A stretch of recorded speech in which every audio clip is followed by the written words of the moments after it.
This is Popular Front, a podcast focused on the niche details of modern warfare and underreported conflict with me, Jake Hanrahan. Today we're speaking to Caden. He's a photographer, a lad that does some work for Popular Front. He doesn't really want his full name out there right now, but he has been covering the Make America Great Again protester situation yesterday, where all these Trump supporters stormed the Capitol building in the US. Honestly, the last thing I wanted to do was start the year off with a podcast episode about more angry US politics, but here we go.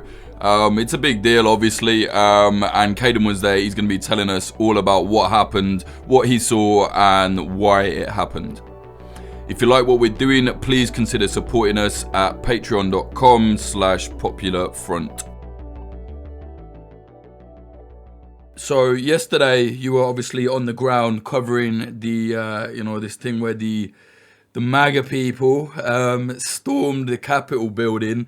But before we get into what you actually saw there on the ground, maybe you can just explain to us how this happened. Why did they suddenly turn up on January 6th? Why did they decide to, break into the building? What happened? Yeah, so basically, the idea, and I've been to a couple of these in the past and kind of seen what they're about. The main idea here is that the election against Joe Biden versus Donald Trump, which, as you know, Joe Biden definitely has appeared to win. They believe very, very strongly that it was a stolen election, that it was a fraudulent election, that it was completely illegitimate, that there was the votes were counted incorrectly. There's weird stuff going on in the Electoral College and whatnot. And basically, they've had a couple, right? So this has been a very common thing. InfoWars did a really big tour where they were going around to different cities and hosting these events about election fraud. Obviously, Trump's been promoting different ones. He promoted this one via Twitter, told everybody to show up on the 6th. And this one, to an extent, because we are getting close to inauguration, that's going to be on January 20th, when Biden, if all goes to plan, goes in the White House. I'm sure he will, because that's kind of just how it works. But yeah, this one was in a way slightly branded as somewhat of a last stand, because obviously this is probably the last thing that's going to happen until inauguration in terms of that. There's probably going to be smaller protests, but this is definitely probably going to be the last big event for protesting what they see as a fraudulent election. So as far as that decision to go into the Capitol, I had heard now, and this is anecdotal, I had seen kind of memes, people kind of joking about, oh, what if we just rush the Capitol? I don't think that there was that much of a prior kind of conspiracy to do that based on what I saw. It didn't appear to be that organized, but there was definitely kind of a little bit of a last stand mentality. I think everybody, the mood that I saw was kind of this is our last shot. This is, the last time we're going to stand up for this. And, so it was a little bit of a last stand kind of vibe going on. Right. And the reason being that the Biden victory was basically being ratified at that time in the Capitol building. Is that right? More or less. Yeah. I mean, it's to an extent. Yeah, that's what I was reading. Obviously it's a process. It's always kind of happening. It's ongoing. But definitely there were definitely congressmen and other, elected officials in that building at the time. Right, and Trump basically went on Twitter. He said, statistically impossible to have lost the 2020 election. I mean, that in itself, what? And then he says, big protest in DC on January 6th. Be there, will be wild. And that's why they turned out, right? Yeah. That is from what I could see, that was pretty much just why it happened. I didn't see hardly anything else, hardly any other people initially promoting it. It seemed to pretty much be fairly organic just through him. I'm sure there were obviously other people who made that decision to an extent, but it was definitely something that, the majority of people showed up because he said, hey, this is happening on the 6th. You guys should show up. It's going to be wild. And it was wild to an extent. Yeah. Before we get into how wild it was and what happened, there's something that I just want to point out. So the QAnon, that mad conspiracy theory in the US, that all kind of links into this in a way. So on the 6th, the QAnons have been saying that Trump will, I think they said Trump will send the military in to stop the ratification of the vote, and all these Democrats are going to get sent to prison. Obviously that didn't happen, But a lot of the QAnons were like, wow, something big is going to happen. Now, that's what they said was going to happen. That is not what happened at all. It was just a load of them and Trump supporters kicking off. And now they're saying, see something happen. It's like, well, no. That's like predicting your house is going to burn down and then setting it on fire. It's not the same. You know what I'm saying?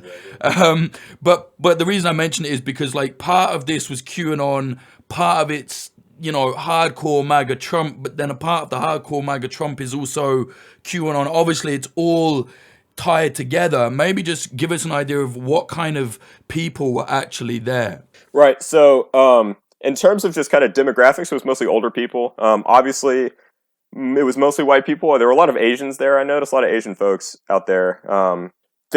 It was, I mean, obviously the majority of it was like very MAGA centric because, you know, it was all about Trump, obviously. There was a ton of Q stuff. I saw a massive amount of Q stuff. A lot of people wearing the shirts that say, you know, like, where we go one, we go all and whatnot. A lot of Q flags, like American flags with Qs on them, stuff like that. There was definitely like the QAnon stuff was very, very present. The majority of it was just pretty standard MAGA stuff. Although I would argue that like the majority of people who are willing to show up to something like that in force to that degree, they all probably to an extent kind of get into QAnon because it's so connected, right? Like you can hardly get MAGA without QAnon and vice versa. Like it's so interconnected at this point. Right. If you're QAnon, you're a 100% hardcore MAGA fan. If you're a hardcore MAGA fan, you're probably QAnon also. Yeah, exactly. You know, they're like, and I was keeping my eye out for Proud Boy type stuff and whatnot. I actually didn't really see that, at least in the standard. They're kind of standard, you know, black and yellow get ups and whatnot, plate carriers and all that. Like, I actually did not witness that at all. Now I'm just one man, right? So I don't want to say they weren't there. What I did read a little bit and hear just kind of just around was that because Enrique Tarrio, the leader of the Proud Boys, current leader of the Proud Boys, because he was banned from the city of DC for all sorts of stuff. And it does seem to an extent that because of that, there was less of a overt Proud Boy presence there. Because I just don't think that I think they lost momentum after Tarrio got banned to an extent just with that event. There's definitely photos of them there though. There's photos of them in these. I mean, some of them look like fucking SWAT. And they were you know, they had Proud Boys patches instead of SWAT team or whatever. It's so fucking embarrassing. Yeah, and hence me saying like, you know, I'm just one man. Like I saw what I saw. I didn't see a ton of them, but I'm 100% sure they were there. It's just impossible that they wouldn't be. And now a lot of, you know, the right wingers are like basically like, don't talk about it. But there were actual fucking Nazis there as well. Like, so there's a guy with a t-shirt that says, 6 million wasn't enough, obviously alluding to the Jews that were killed in the Holocaust. There was a guy with a thing that said fucking Camp Auschwitz. You had that photo like with all the, you know, the guy with, he's in military fatigues and wearing all this far right Ukraine patches. Like, so there was that element there too. They were definitely there. I would say that they were there in small numbers, but they were there. There was a picture of somebody, I believe, like putting up a Ukrainian flag in the Capitol, which I'll have to double check. But the guy who was like doing all the Ukrainian stuff was quite interesting because I saw a lot of pictures of that dude, and he was like really leaning into like the Ukrainian far right stuff for some reason. Totally bizarre. But yeah, they were definitely there. I would say, you know, they were heavily outnumbered by the kind of standard sort of milquetoast MAGA people, but it was interesting. They were few and far between, but they definitely were there. Yeah. So basically there's thousands of Trump people there, all of these MAGA, I don't know, MAGA radicals, I guess you could call them, whatever. How is it that they ended up actually, you know, even getting to the doors and then getting into the Capitol building? When I arrived on the scene at the Capitol, it was right when they had essentially like kind of gotten through the fence to the Capitol grounds. Obviously they had a fence around it initially, which was being guarded by Capitol Police, to my understanding, from what I saw. There are a lot of takes on that. Some people say that it was just objectively they just straight up busted through the fence. They're climbing over it. And some people were saying that the fence was more like they basically opened the gates at a point. And there is some footage of gates being opened, right? So it almost does seem to me that to an extent they were kind of like allowed to do it. It was definitely a forceful situation, right? Like they didn't just walk up and ask and be like, "Hey, we want to go in the Capitol," and the police were like, "Okay." But it did definitely appear as if there was a little permissiveness from the police side of things that let them kind of get in there. Yeah, there's definitely a lot of kind of false dichotomies and false kind of comparisons going around on Twitter.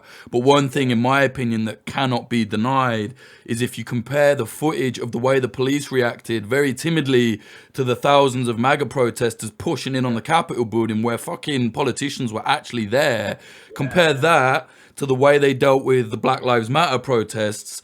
It's night and day. You know, there was barely any tear gas used until the very last minute. Come on, like, you know, it was crazy. Yeah. So, you know, and I've covered a ton of BLM protests like in the past summer and whatnot, past year really. And yeah, it's 100% true. Like the police response was a lot weaker than it was for BLM type stuff, and that was really interesting. And that was the thing too. Is like I was walking around and I was talking to people, right? Because that's sometimes the best way to get information. Despite a lot of these people weren't really saying the truth about a ton of stuff, which I would find out quickly. But there's all these rumors that they were just gassing people left and right. But like, I know they did use gas for sure. And during the day, I know they did use gas because there's pictures of it. A couple of times, I believe they did, like up towards near the Capitol. But you know, for anyone who's listening to this who's been around tear gas before, like, smell is distinct. The smell sticks around. It was windy that day, but the smell sticks around. You'll see people who've been affected by it. It's pretty obvious. I just didn't really see that. There was a lot of pepper spray used. I'll say that. Like the MAGAs were using pepper spray on police as well at one point. Yeah, I think it was kind of a two-way street with that. There were definitely some quite isolated clashes outside the Capitol that I saw from a distance. I spoke to a couple people who claimed to have clashed with police who, you know, pretty obviously had clashed with police just based on the state they were in. But it was interesting. It was a very, very interesting contrast between BLM stuff up into where it's almost like the majority of people were involved in these clashes. And for this, it seemed very isolated. It seems like people who were wanting to clash with police were really making that conscious decision. The police weren't pushing back very hard, you know, except when they were in the Capitol after a certain point, but that wasn't even the Capitol Police. That was all mostly federal law enforcement. So yeah, and you know, there is no matter what people want to say about this, the facts are that there's literally footage of police taking selfies with Capitol protesters that broke in, the MAGA protesters, I should say, and there's also footage of them like helping them down the steps, and it's just so different to the response that they would have carried out against the leftists. Yeah, and I think, and like, you know, I was just talking to a good friend of mine about this, like, not to like get too tinfoil hatted about it, but you know, with what you just said in mind, like, one does have to wonder to an extent, like, how much did those versus federal law enforcement who responded very viciously and very quickly to that, at least to the degree they could, they were not messing with federal law enforcement, like the FBI guys, the HRT and regional SWAT dudes. They were like, we need to get these people the fuck out of the Capitol. Like, this is bad.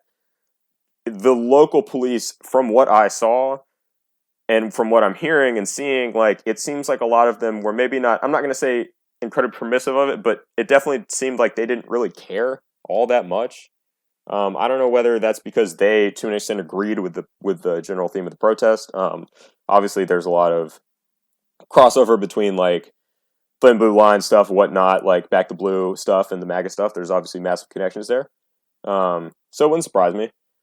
But it definitely goes without saying that there is a distinct possibility, from what I am seeing and what I saw, that the police kind of let it happen to an extent, and definitely when it did happen, didn't really care too much to actually respond to it.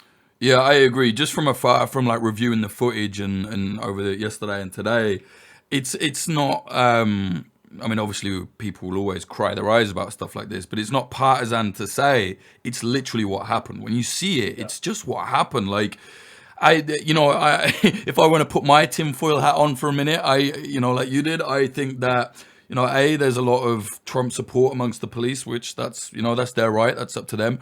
But also a lot of the politicians that were kind of siding with, or at least kind of pretending to side with this idea of defunding the police, I think maybe a part of this was like for them to say, hey, like, you need us. I mean, the idea that them not doing their job equals, oh yeah, then they should have all this money is nonsense. But you know what I'm saying? I do wonder if... Yeah, that's definitely a pretty interesting take for sure. Right, yeah. Like, was it partly a protest on their point as well? I don't know. It's just I don't know. Fuck knows. But so anyway, so they get up to the doors and they they broke the windows. How did they get in? Yeah, it was various ways. So I saw footage of people breaking windows.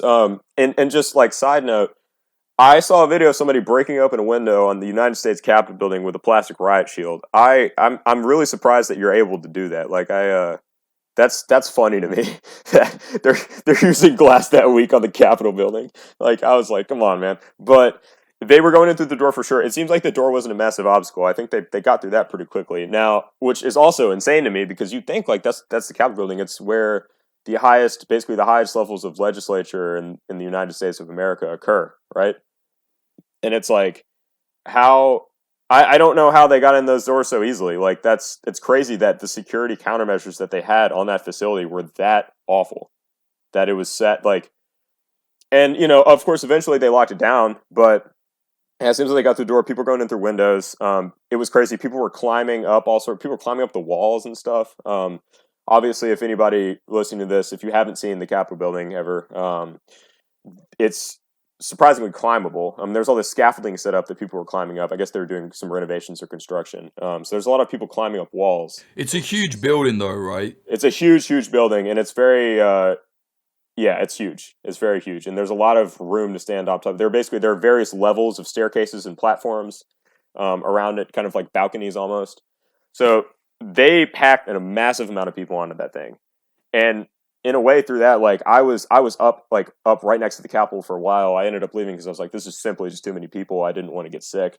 But when I was up there, it was so packed. I don't think that the police could have done anything. They could have shot tear gas into there, so it would have taken an hour for everybody to leave. Like it was shoulder to shoulder for probably 500 yards, like all the way up into the Capitol and then into the Capitol too, right? So it's almost just like the sheer mass of the people there, I think, was really what allowed them to do that. There's almost nothing they could do. Like the police could not. Like, you just can't hold back that many people in that level of like a funnel of a place. Like if they want to go forward, they're going to go forward. Right. And then they got into what was basically like the inner, I don't know, like the inner chamber, right? This is when the footage came out. There's politicians are kind of having to lock themselves in their offices and flee. And then, like, this woman was sadly shot and killed. Like, maybe just talk about that. How did that all unfold? Yeah, so to my understanding, of once they got in, like, I think that there was a huge moment of where, like, all these people all of a sudden got in and they were like, well, what the fuck do we do now? Like, we got into the Capitol. It's one of those things where, like, they were obviously trying so hard to get in, but I don't think that they really thought they would. Which is, like, goes back to what I was saying. This clearly was not all that premeditated, at least before the day started. Because they got in there and it seemed like they had no idea what to do. There are people, they're running around inside there. People were yelling. There's a very funny video of a guy running around there yelling, like, don't vandalize property, which is like kind of a classic thing where they want to set themselves apart from, say, like more anarchist type or BLM type protesters who have been historically more willing to use vandalism as a tactic. When they were like breaking windows and stuff, so it kind of didn't matter. I was like, come on, man. You've already broken into the Capitol building. Like, it's a bit late. It's super late for that. But they got in there, like, it seems like after that, like, the guys they had in there currently, whatever law enforcement dudes basically tried to start locking it down. It was difficult because there's so many people in there. That was where we get that insane picture from the chamber of the House of Representatives where all the, I believe, either Secret Service or Capitol Police guys are pointing their Glocks through that little hole, which is where they eventually shot that woman through. Yeah, so maybe explain that. So there's this image going around where the police are pointing the guns through this small hole. I don't think she was shot through there, I think it was a different part, actually, because there was like a big window. Yeah. She was trying to climb through it, yeah. But what was that all about? Yeah, I mean, it seems like she was just taking it slightly too far, and it is tragic that it happened. It's really sad that anybody had to die because of this. But it seems like in that situation, now I'm sure that a lot of people who were in there, I mean, I can only imagine the adrenaline, right? I think people were getting really worked up. They're really at heat of the moment. I think that there was a big drive from the footage I saw that people needed to just keep going. Like, they were like, this room, we need to get in this room. We need to get in all the rooms. Like, we need to get in everywhere. And I don't even know do what. Like, for the most of the time, like, what I was seeing was that people were just going in rooms and taking pictures. Like, right? They weren't really bashing anything up. They were to an extent, but like, and I guess, that woman basically just chose the wrong room to try to get into, honestly. They were trying to break down something, and I think that whatever guy was behind the trigger of that shot was just like, this is going too far. Like, if we have people in here, I believe that there are, legit some politicians in there, and who were like, that's their job, right? Like, they get paid to make sure those politicians don't get hurt. And I suppose like that woman just took a step too far and tried to get in there too aggressively, or just tried to get in there, period. And that was just the wrong room. For anyone that hasn't seen the footage, basically they get in through, like Caden saying, they just keep going. It's like they don't really have a plan. They just keep pushing, and then there's an area where they've kind of smashed through the windows of a door, and I think there's like, I don't know what they are, some kind of security agents behind there, and they're just saying don't come any further or whatever. And then this woman she just gets up onto the window. A shot goes out and it hit her in the neck. I believe it hit an artery, and she's dead now. So for the sake of all of this madness, one person is now dead.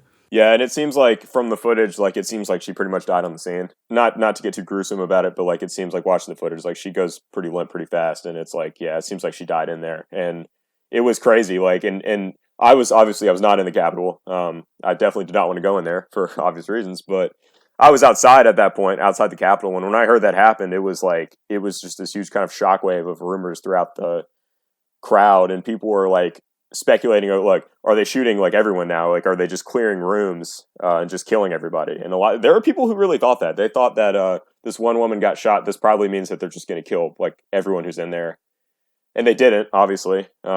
They thought then, like, we've spoken a little bit about this. A lot of people online are getting very excited and calling it an attempted coup. I mean, I'm sorry, by any standard, it was not an attempted coup. It was, these people are basically refusing to accept a democratic vote, but they didn't go in and kidnap the leader. I mean, Trump told them to stop. It's close to being, the start of what maybe would look like some kind of insurgent activity, but it's not fucking coup. But they like, what I'm trying to get an idea of is, like, you were there, like, at what point did they kind of turn, like, what point did they suddenly be like, okay, this isn't just a protest now, this is a revolution? Because I have heard people saying that. Yeah. Oh, yeah. People were chanting stuff like that. It was very, very funny. Because I was like, man, this is a bad revolution if this is a revolution. But I think the time that turned was like when they got onto the Capitol. Like, once they got in there, I just think they just wanted to keep going. Like, I think the point in which they got through the fence and started actually accessing the Capitol grounds, they're on the steps. They were all packing, like, hanging flags off of stuff. I think after that, it was just like, I think a lot of those guys were probably really hyped up on adrenaline. They were just so in the moment. They were like, okay, what's next? Like, we're on the Capitol. Why not go in? I think it was like, I don't think that there's necessarily a turning point. I just think it progressed, and I think that as they kind of achieved more in their kind of journey to getting into the Capitol, which would result in them getting in, I think that they just wanted more. Like, it's almost like it was a similar dynamic to how you can see to an extent in some more destructive protests for other stuff, whether it be like anarchist type stuff. Like, a lot of times, like, you do one thing, you're like, oh, we'll do this now too. Like, we bashed this one place up. Why not the next one? I think it was a similar thing. Like, you get on that train of thought, you've established that you're breaking whatever law, you're trespassing, you're vandalizing stuff, whatever.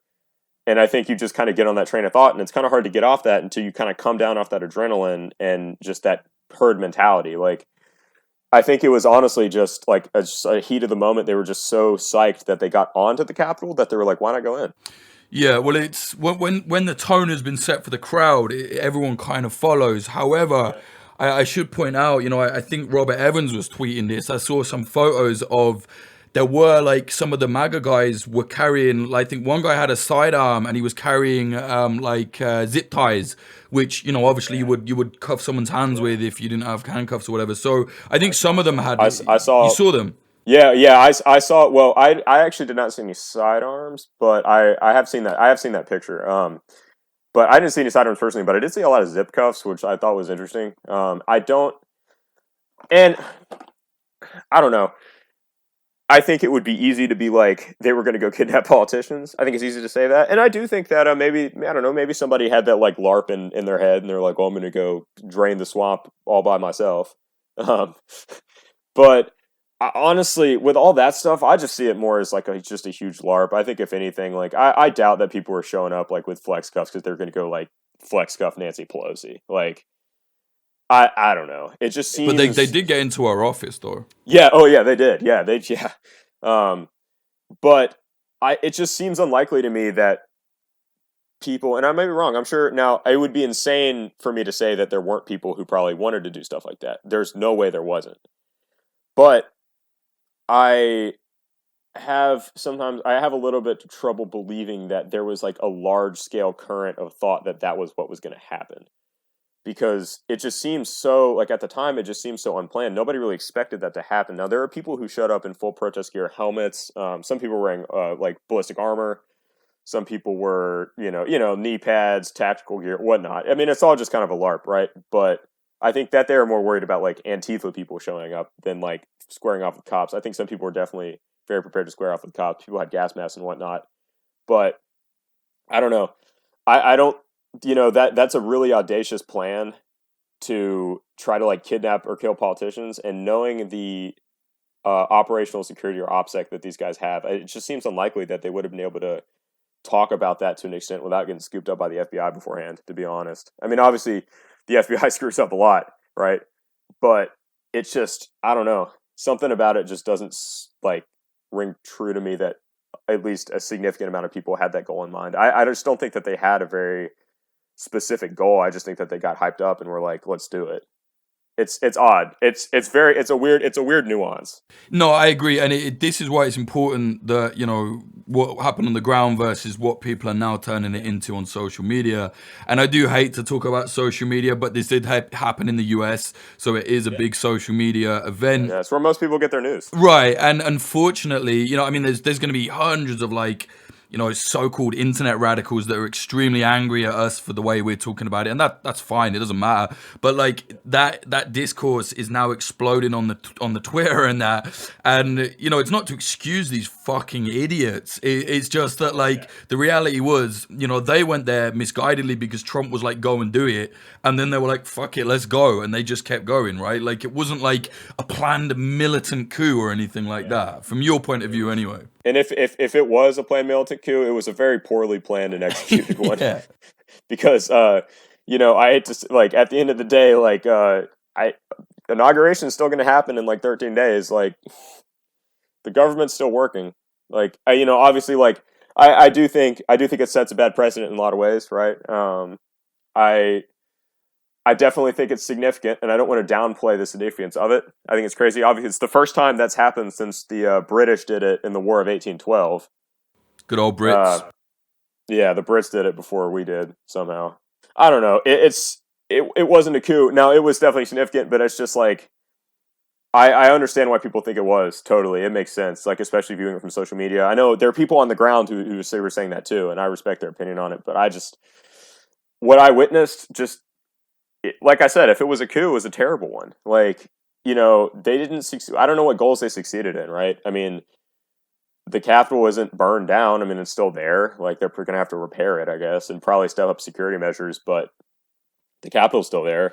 Yeah. There was a lot of show, and something that was very interesting. I don't want to get too into any political stuff, but it was very interesting to see, like, people that, on the 5th were ACAB radicals, and on the 6th were like, where's the police? Like, oh, they've trashed Pelosi's office. It's a very weird, like, the whole thing exposed a lot of things here and there. And the right wing are just absolutely, literally, some of the right wingers are even saying now that the Trump, all those thousands of Trump supporters that went in, they've started saying that certain members of them were actually Antifa in disguise. It's insane. Oh yeah. Just on that note about the Antifa conspiracies about that. While I was walking through the crowd, like so frequently I heard people asking like, and to be quite honest, I think a lot of it was kind of targeted at me. I was not dressed like I was an Antifa dude that day. I'm not that stupid. But definitely, like, you'd walk around and people you would hear whispers about, like, where's Antifa? Like, who in this crowd is Antifa? Like, if there were Antifa there, and I was, like, not dressed like I was an Antifa dude. Like, I dress the part when I go to protests. I want to blend in. And I blended in quite well. But even just because I have, like, it was probably honestly just because I was wearing glasses or something. Probably just because of the glasses I wear. They probably thought I looked like some, I don't know, anarchist dude or something. And they were like, I heard people talking about me and my friend Mark, who I was there with, who like they clearly didn't really trust him either. Like it was a mess. Like there was so much internal fear of Antifa being there. I just couldn't see that even happening. I mean, obviously, I mean it's so obvious that it was not an Antifa conspiracy. Like it's I don't know why I'm like explaining why it wasn't, but it's just funny. Like they were so worried. They're clearly very paranoid, right? Yeah, very, very paranoid, incredibly paranoid.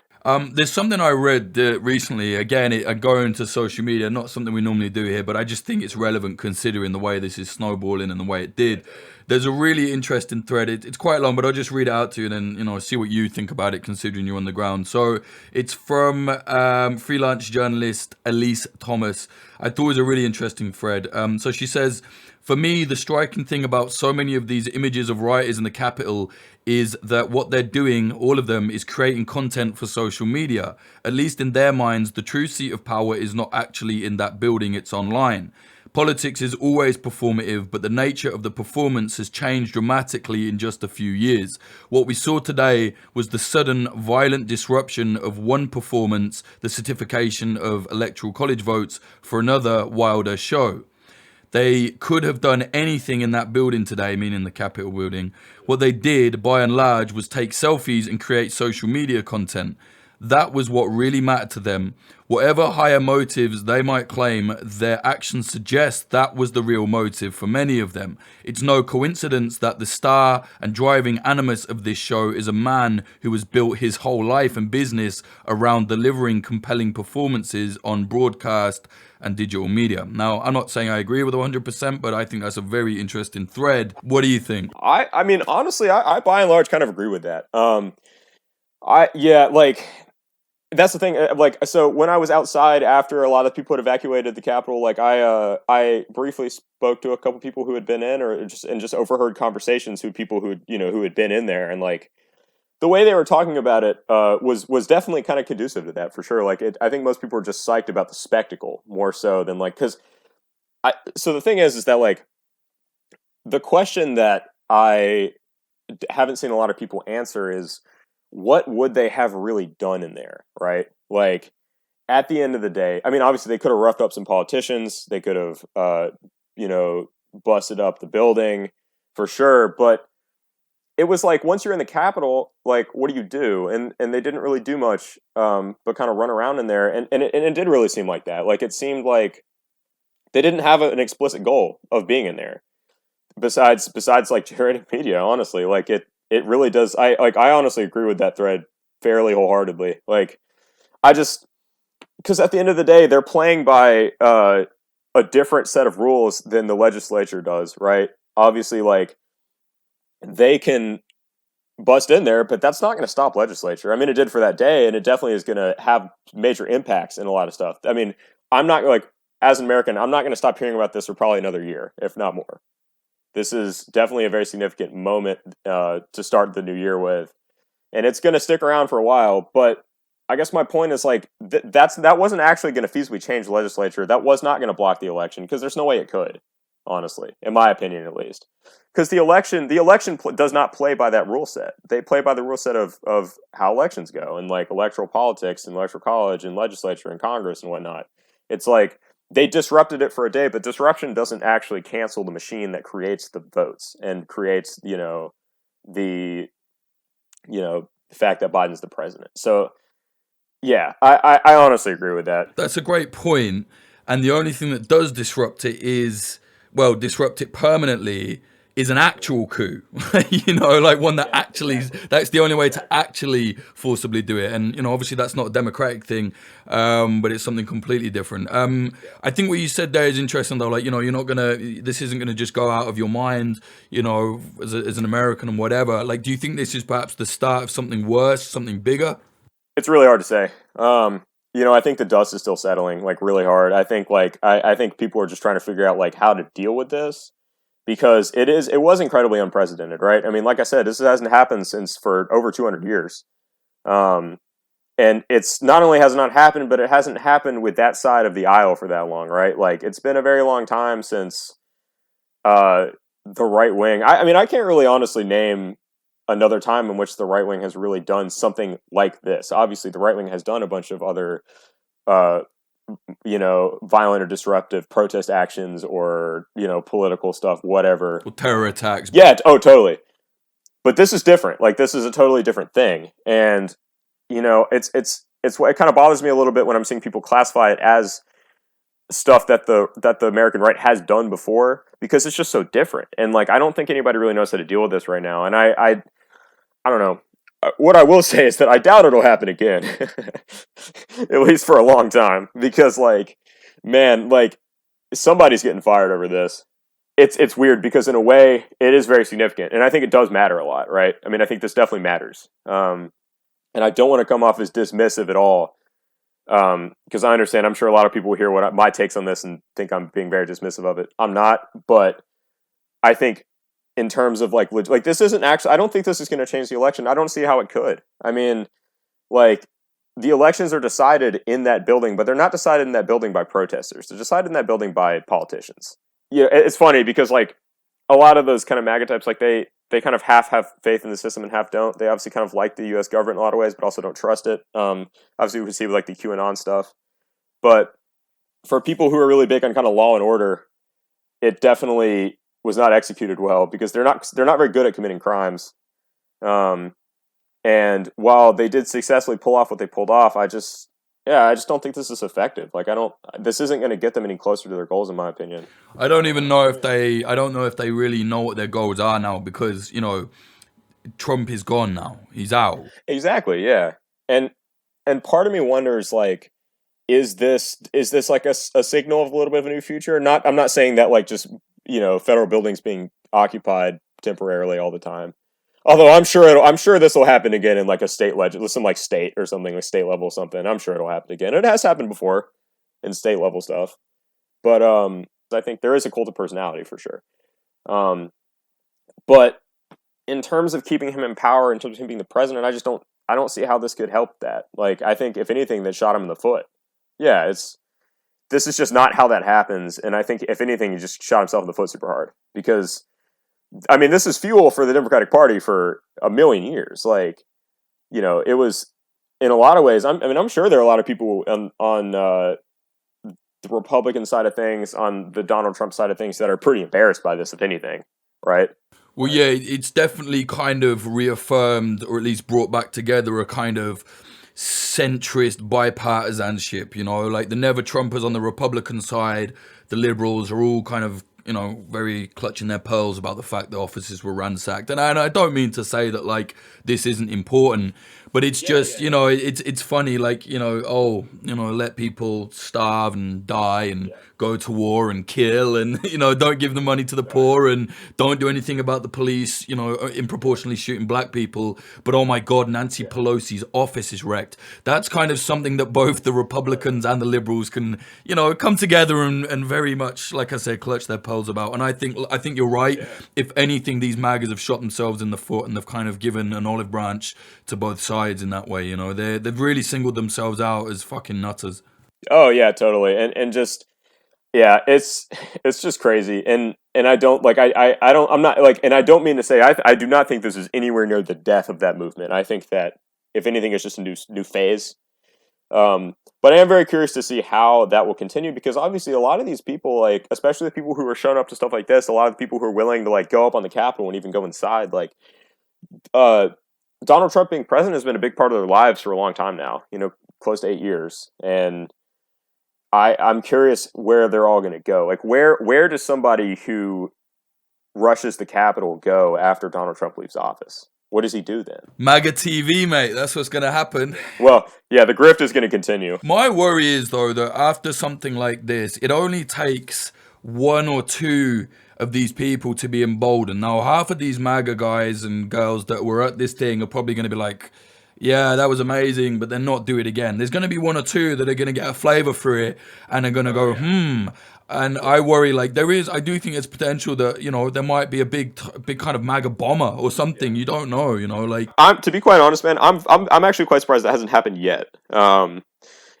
it was funny. There are actually a lot of rumors just scattering around all day yesterday about bomb threats and whatnot. And I know that there were a lot of bomb threats that were called in, of course, because I don't know why people like calling in bomb threats so much, but it seems to happen all the time with this stuff. Like, but there are all these bomb threats people were talking about, right? And I was honestly like, of all events, I was like a little bit actually worried about it for once, because normally it's you always have to be wary, but a lot of times it's kind of bullshit. This one I was like, huh. There was a rumor on Twitter and stuff like, oh, someone brought a pipe bomb in. Like, I don't know if it was true. I don't think so, but yeah. Yeah, I mean, look, and once again, I'm only one man. I'm not like I don't have like X-ray vision. I can't see what's going on all the time. But like, I didn't see any EOD units, right? So who knows? Yeah, I think it was in a lot of ways just a rumor. I know that there were some called in, but I think that they were deduced as non-substantial pretty quickly. But I don't know. I do kind of think that the fact that they kind of like broke the wall, no pun intended, of doing stuff like this may signal the fact that it may happen again in the future to an extent. I don't know what it'll take form as, but yeah, I definitely think that could happen. I am curious what's going to happen at Biden's inauguration, to be honest. Not to be like, I don't know, not to be super worrisome about it or kind of like be fear mongering about it, but like I'm really interested to see what's going to happen then, because I'm curious like how the momentum of this happening is going to carry on to an event that's full of really psyched Democrats who are like, fuck yeah, Biden's president now.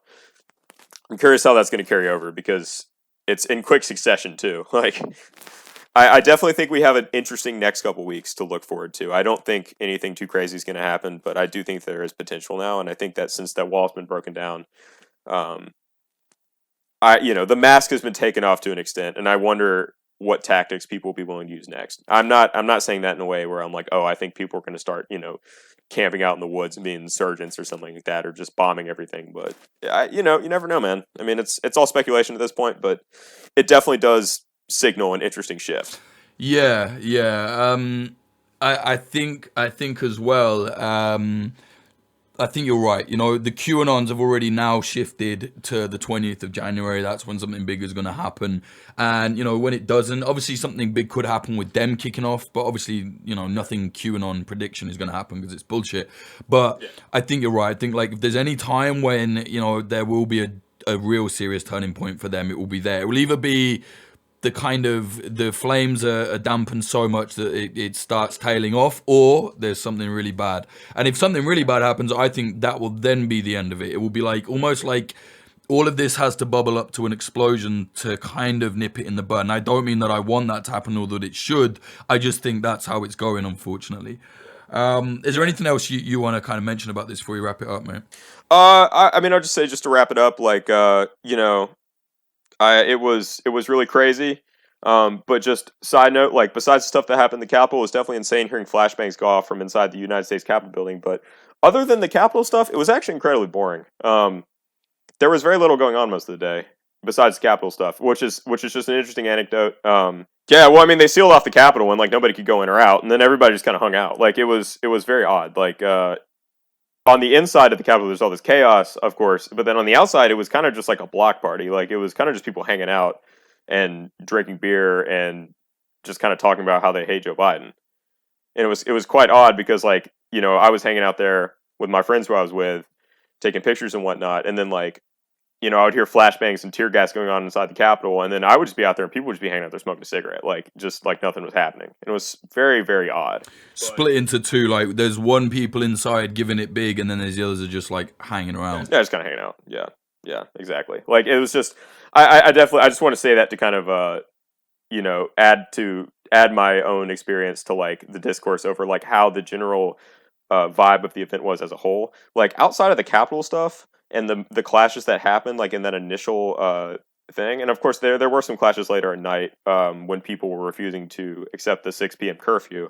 Besides that stuff, like, it was actually incredibly boring, like, very dull. There was people sitting around talking about QAnon and Trump and all that stuff. But this is why it's important to get that kind of, that nuanced outlook from the ground, because obviously it was fucking bonkers. It was a big mess. It was ridiculous, but there's a lot more to it. All right, mate. Where can people, follow your work on social media? Sure. So, if you want to follow my work where I'm doing photography and covering protests and whatnot, follow me on Instagram at @unrealism_1000.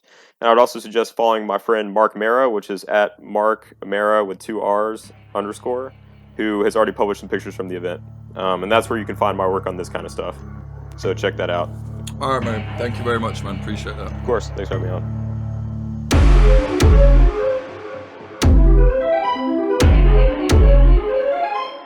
That was Caden speaking about the chaos of the Make America Great Again Trump supporters storming the Capitol building. There's probably going to be a lot of people upset with us because, I don't think it was a coup, and somehow the discourse on Twitter now is if you don't say it was a coup, you're like cancelled or something. Who gives a fuck? Remember, it's always good to debate, always good to argue, always good to have a chat. As Caden said, do check out his photos on Instagram at unrealism_1000. If you like what we're doing here at Popular Front, please do consider supporting us at patreon.com/popularfront. You get bonus episodes, access to the community Discord, narrated articles, discount on merchandise, all sorts. Patreon.com/popularfront. This episode is sponsored, as always, by Oracle Coffee Shop in Portland, Oregon, USA. Shout out to Frank. They're an independent coffee shop selling only fair trade products. See them at 3875 Southwest Bond Avenue 97239. Check them out. Tell them Popular Front sent you. You might get a discount. I don't know. The episode is also sponsored by Propagandopolis, an outlet selling and informing people about historical conflict propaganda throughout the ages. Get prints at propagandopolis.com and use the code POPULARFRONT10 to get 10% off. Watch our documentaries. Look us up on YouTube, youtube.com/popularfront. Our website with everything on there is www.popularfront.co. Our Instagram is instagram.com/popular.front. We're also on Twitter, twitter.com/popularfrontco. And then if you're looking for me on social media, it's always at Jake_Hanrahan, HANRAHAN. Music in this episode, the intro was by Home and the outro was by Sam Black. Listen to Sam's music at samblackpf.com. As I said at the start, thank you very much to the Patreons, specifically the higher tier. Those people are Bethany, Ketamemes and Sexual Themes, okay, Tina, Damian Boyd, Larson8669, Badnads, Bjorn Kirsten, Diamond Steen, Jacob, Michael O'Connor, Zach Packard, Todd Cravens, Will Anderson, Alexander, Nicholas Butter, Ron Swanson, JD, Jav, Ian Froese, James Cully, Michael Akakan, Ethan Reyes, I don't know, sorry about that, tell me if I said it wrong. Fitz Madrid, Joe Watt, Alex Northrup, Ed Coulthard, Johnny LaFleur, Hugo Newski, Mike Barone, Scott Hopton, Liam Williams, Chris Cusimano, Degenerate Zero Alpha, Jojo Arani, DR, Trey Nance, Charlie, Amy R, Rubicon, Mink, Frank Austin, Amelia Me, Nwazi, Christina Rivetti, Freya Northman, Ali Hunter, Moody Al Rashid, Bill Wilson, Andrew Hurley, Vida Provost, Brian McLaughlin, Tom Lochran, Young Wasabi, Sarushe Hawazi, Tony Bin, Adam Bergsnyder, Sebastian from the Discord, Stephen Davila, Anthony Kabarik, Patrick Bronte, Dan Dunham, Fletcher Tate, Chad Walker, Diana Gorvanek, Q-Ball, Lawrence Abrahams, Peter McCormick from What Bitcoin Did, Emily Molly, Axel Iverson, Christopher Martin, Ryan Sandercock, Maurice Zumbwal, and K. Hadi Roberts. Thank you all so much. Really appreciate the support. Without you, Popular Front would collapse, frankly. So thank you very much. Again, if you like what we're doing, please do consider supporting us. Go to patreon.com/popularfront. Or if you don't like Patreon, go to www.popularfront.co/support. And there's many different ways you can support us there. Donations, Bitcoin, all sorts. Check us out.